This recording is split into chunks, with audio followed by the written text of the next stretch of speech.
What's up, guys? Welcome back to Newswave. So we finally did it.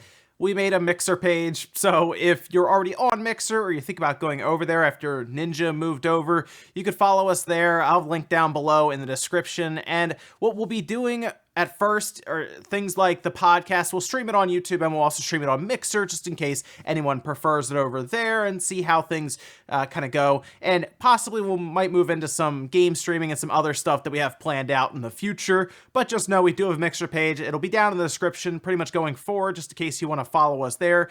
You can. As for today, well, we do of course have the Pokemon information coming out, but yesterday we had some interesting things happening because Gamescom keeps growing. In fact, you're going to want to see how big this is getting, and it looks like Sega's even going to be showing up with their own big, according to them, AAA game that we have not seen yet. This is going to be a first-time reveal, so interesting stuff there. As always, guys, enjoy these videos. Make sure you hit the like button. It does help out, and get subscribed so you can stay up to date on all the latest gaming news that just seems to happen constantly in the gaming world. We're actually going to start today with Gears 5. Now, of course, Gears 5 is coming up, and of course, Microsoft decided, hey, let's do a system. And that's the thing I'll give Microsoft a ton of credit. Their custom systems are great, and their custom controllers also look great. In fact, this one, I think, looks awesome. Like, check this out. This is their Gears 5 custom Xbox One console, and it's available for pre-order today for $499. It's going to come with like all the Gears of War games. Gears of War 5 Ultimate Edition,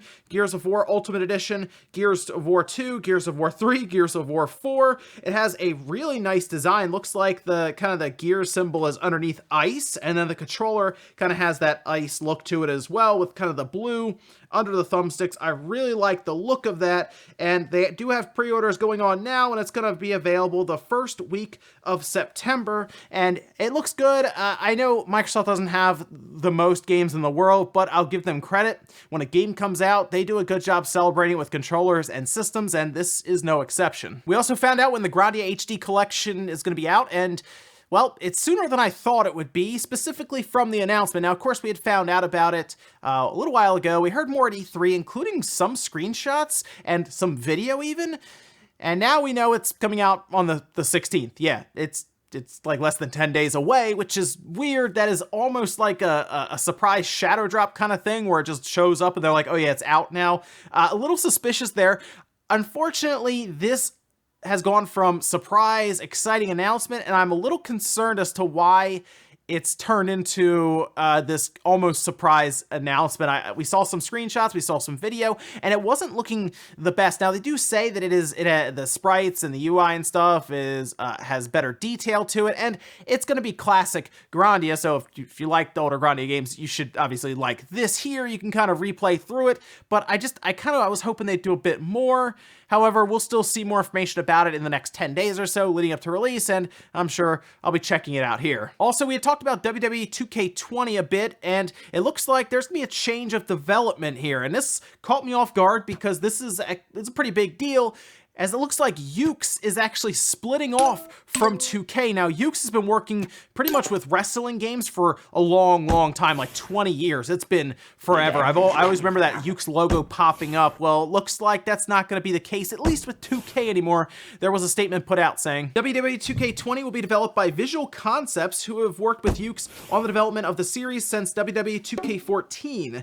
As we've continued to invest in WWE 2K franchise, we've seen the Visual Concepts team display incredible passion, talent, and commitment to the future of the series. We thank Yuke's for their years of partnership and are excited to see what the Visual Concepts team brings to the franchise moving forward. And this is interesting because it sounds like Yuke's and Visual Concepts had conflicting ideas at times from what we've heard before with some rumors, and I think this is going to be good for 2K in general to have just one team in there developing, but it sounds like Yuke's was already working on a new IP for a wrestling game before, and there's a promotion that I believe is kind of up and coming right now. Wouldn't it be interesting if all of a sudden Yuke's announced that they were working on an AEW game? I think that would get some people pretty excited.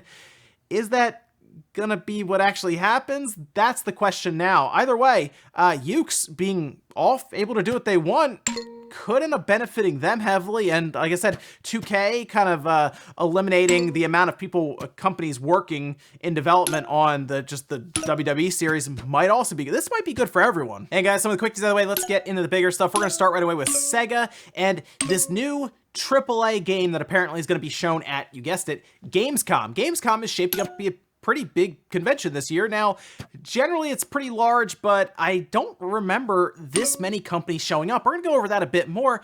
I kind of wanted to focus on Sega because they have made it very, very known right now to press in a PR statement that you'll have a look at something what they consider AAA. Unannounced AAA title, visitors will be treated to a first-hand look at an all-new AAA game that is yet to be revealed to the public. This was part of the PR statement that you're seeing here that also outlined that they will be there with Catherine Full Body, 2 Point Hospital, and then the Sega Genesis Mini or Mega Drive Mini. And, well, there's speculation running wild right now. Of course, we saw the trademark that we talked about here in Newswave for the Knights trademark, and I don't think it's Knights, to be honest. Now, look, this is a game that Sega considers AAA, and unfortunately, that description means different things to all different companies. Ubisoft seems to think that it means that you have to put in $40 to $50 million into development and marketing for it to be considered AAA. And of course, I guess Activision, EA could be thinking similar things.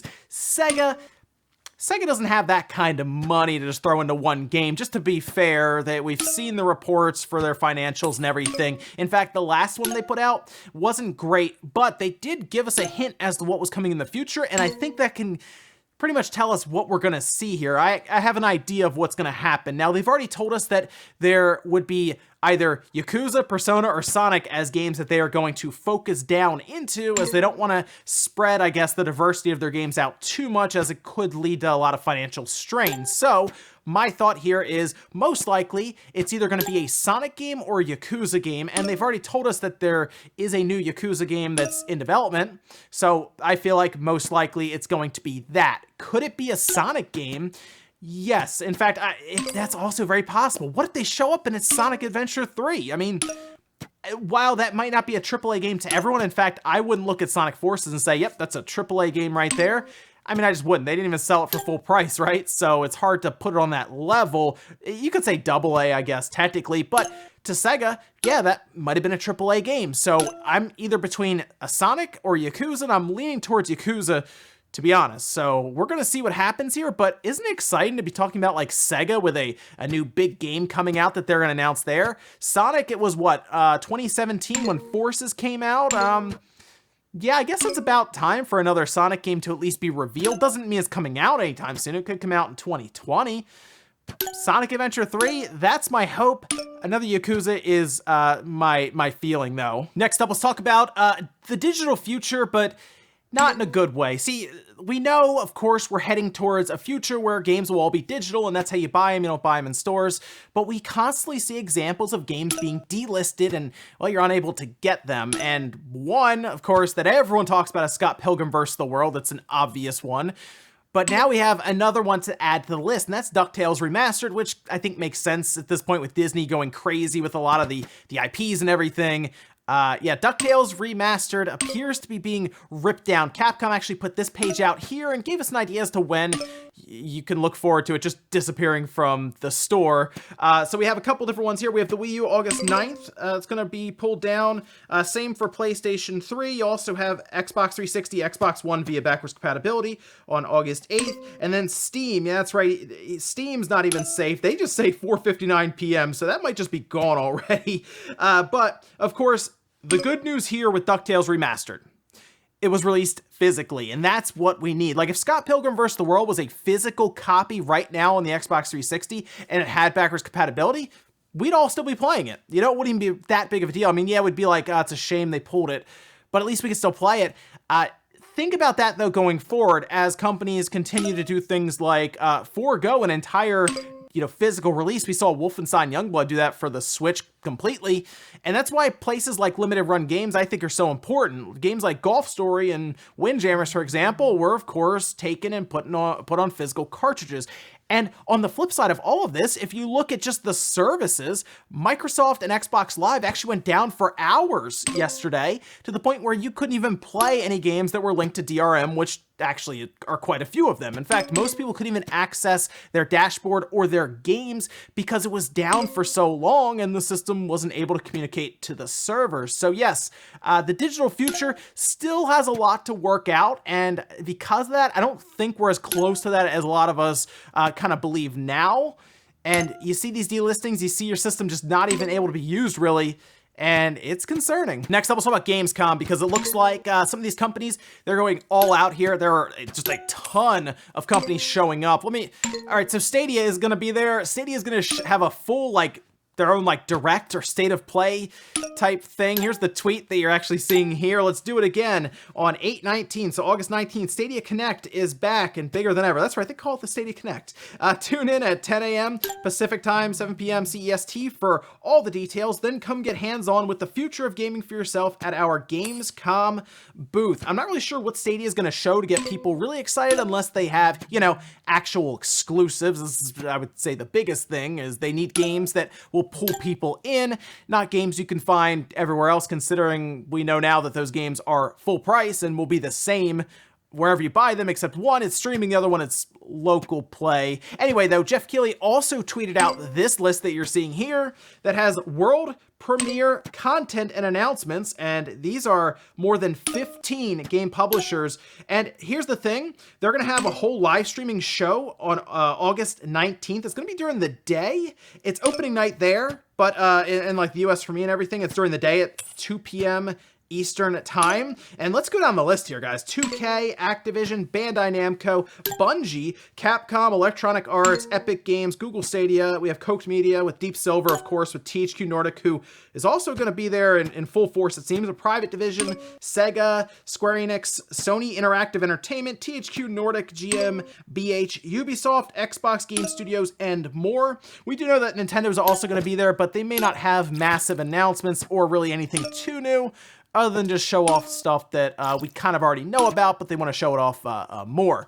But yes, Gamescom, with the big three being there, Nintendo, Microsoft, Sony, and then you have tons of these supporting, the supporting cast essentially. But I mean, Sega, we just talked about the AAA game, and it's exciting stuff. You know what?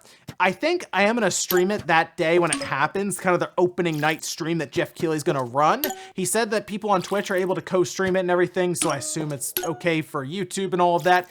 And we're going to see what happens, because THQ Nordic is going to show up there with some new games. Time Splitters, please. Sega's going to show up there with most likely a Sonic game or Yakuza game. Square and Bandai Namco. It's going to be some exciting stuff, so I'm looking forward to it. And with E3 on the decline, we kind of need another big convention to look forward to, and maybe Gamescom can eventually really rise up and become that next E3. It's already kind of big, but maybe it can get to that next level. We'll see. And our last bit of news, let's talk about loot boxes, but not in a bad way.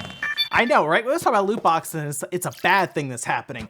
Let's talk about a good thing happening in loot boxes, and that's Rocket League just removing them. Well, they're going to remove the randomized chance, according to them, and from what I've seen, this is something similar that happened with Fortnite and Save the World, where they kind of removed, they have X-ray llamas, and you can see, I guess, what you would be buying, and it makes sense considering Epic Games bought Psyonix and Rocket League and everything, but they put out a blog post that they'd be eliminating the need to, what you do is you get crates, and then you buy keys to open the crates, and then you get randomized stuff. Cosmetic stuff, all of that for your cars, but it looks like they're just going to be removing the randomness to it, so you can see what you'd be getting, and you don't have to worry about, I guess, getting the same thing or getting something you don't want. You can take a look. If you don't want it, you back out, and I guess you come back later or something, but I like this approach rather than the whole slot machine gambling randomized factor, and I'm going to be curious if EA ever has to do the same thing. Can they survive without the randomness?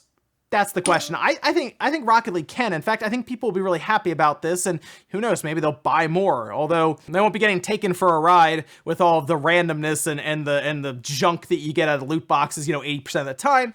But hey, EA, maybe you should, take a page out of Psyonix book, the Epic Games book, because while people don't like their storefront, I at least like what they're doing with these loot boxes and just kind of getting rid of the random factor to it. And we'll finish up with the comment of the day, as you're seeing here from Giraffe on a Bench. It says, okay, listen to me. Imagine watching an E3 live presentation on YouTube, but at the end of the live stream, Google Stadia will ask you if you want to pay $1 to play the E3 showroom demos.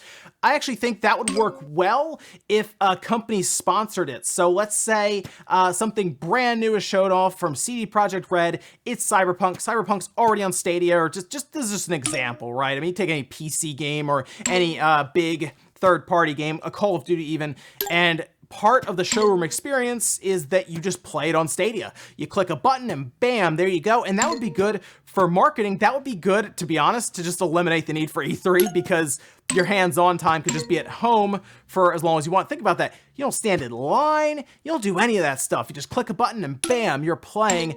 I think a lot of people would prefer that. That is a very creative idea there, Giraffe, and I think that's the kind of stuff Stadia should be used for. Not necessarily buying into these games, although that's where they're probably getting their money, but having contracts with companies to provide those kind of experiences where they can kind of let people try the games out like that at trade shows. Interesting idea, though. Ladies and gentlemen, that's going to do it here for Newswave. If you enjoyed this video, guys, hit the like button. It really helps out. If not, hit the dislike. Leave comments down below about everything we talked about today, whether it's the Sega AAA game.